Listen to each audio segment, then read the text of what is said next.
KNDS France has unveiled ambitious plans to accelerate the production of its latest Jaguar and Griffon armored vehicles. 725 Griffon vehicles and 95 Jaguar vehicles are expected to be produced by the end of this year. Both the Jaguar and Griffon vehicles are pivotal to the Scorpion program. The program aims to enhance the French Army's efficiency and effectiveness in modern warfare. Russia is deploying additional T54 tanks to the front lines in Ukraine. The T54 tank was one of the most produced tanks in history. These tanks, despite their age, are being used in a variety of roles on the battlefield and have participated in numerous global conflicts since their introduction. Russian use of these older tanks underscores the intensity and duration of the war in Ukraine.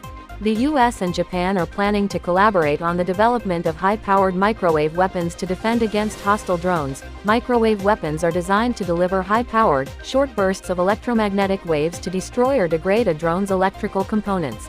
According to Bloomberg, Turkey is on the verge of concluding a deal with the Eurofighter consortium to acquire 40 Eurofighter Typhoon fighter jets. Turkish president has urged German Chancellor Olaf Scholz to remove the ban on the sale of Eurofighter Typhoon. Turkey is eager to sign fighter jet contracts in response to Greece's procurement of Rafale fighters.